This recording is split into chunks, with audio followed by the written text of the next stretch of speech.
Olá, eu sou Sandro Pinto, coordenador do Núcleo de Estudos da TGA, do Conselho Regional de Administração do Estado da Bahia, e venho apresentar uma nova série de vídeos que estamos trabalhando. Nesse momento, o Núcleo decidiu segurar um pouco o trabalho com a Administração Sem Fronteiras, que já nos rendeu eventos em várias cidades e 5 estados desse país, que já nos rendeu 4 livros, e vamos trabalhar em cima do conteúdo dessa crise causada pela pandemia do coronavírus. E é sobre isso que eu quero falar especificamente, sobre a gestão comercial das lojas de shopping center.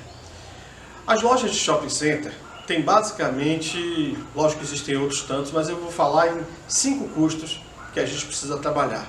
Eu não esqueci dos impostos, mas não coloquei nessa lista dos 5 custos. Eu vou falar da questão do custo dos produtos, dos fornecedores e serviços, claro. Eu vou falar da folha de pagamento, do custo de aluguel, do custo de condomínio e do custo de fundo de promoção e propaganda, o FPP. Então vamos lá. Vamos falar primeiro sobre o custo dos fornecedores. Obviamente que a gente sabe que a economia é um sistema em cadeia e que um depende do outro. Então, se esse lojista de shopping não paga o seu fornecedor, o que é que acontece? Esse fornecedor lá tem também uma folha de pagamento a ser honrada, ele também tem os compromissos dele. Então, se falha um elo da cadeia, isso vai gerar um efeito dominó. Então, é preciso ter cuidado para dentro das possibilidades que nós sabemos nesse momento são extremamente remotas, mas sim de honrar os seus pagamentos, os seus compromissos com os seus fornecedores. Por outro lado, a folha de pagamento, que é o problema mais central desse processo. Por quê? Porque a gente está falando de pessoas que dependem desses empregos. Se você pensa que simplesmente não pode demitir e que tem que honrar essa folha de pagamento, que socialmente seria o ideal, a gente sabe que muitas empresas não vão conseguir.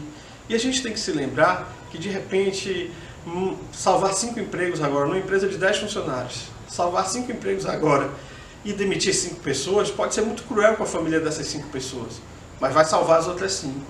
Então, se isso perdurar, você não vai matar só esses 5 empregos que você está matando agora, você vai matar os 10 empregos. E ainda tem os empresários que, em muitos casos, pequenos empresários, ainda vão para o mercado em busca de emprego também. Então, a gente tem um equilíbrio entre o social e o econômico. Tá? Essas duas situações, elas vivem intrincadas na sociedade. Elas vivem em constante e plena interação. Não dá para analisar separadamente, elas têm que ser analisadas juntas sim. Falei também da questão dos custos de aluguel. Né?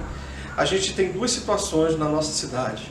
A gente tem os shoppings locados, que são a maioria, aí os grandes shoppings acima de 10 mil metros de área bruta locável, que são 9 aqui na cidade de Salvador. Você tem 7 que são locados. Esses 7 shoppings locados têm grandes donos, empresários por trás e que em alguns estão entendendo que é preciso encontrar soluções.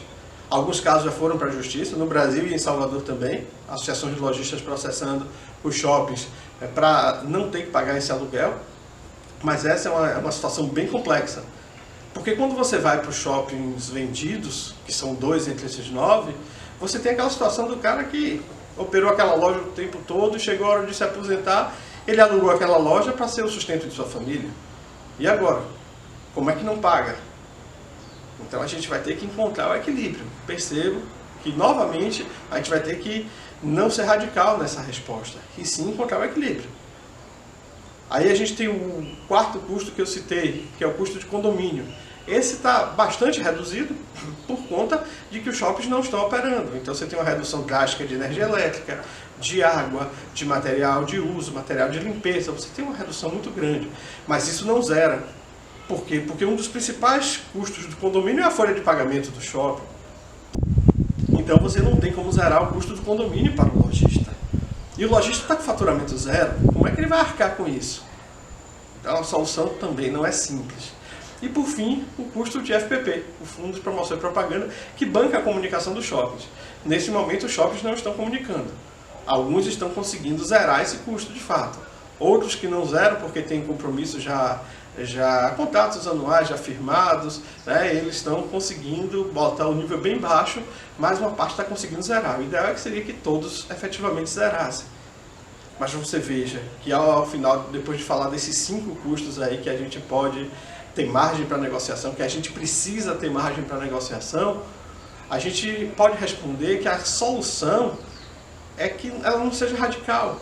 A solução vai ser o caminho do meio, vai ser o bom senso, o equilíbrio nas decisões. Nem sempre a solução que se aplica ao caso A vai se aplicar ao caso B, muito menos ao caso C.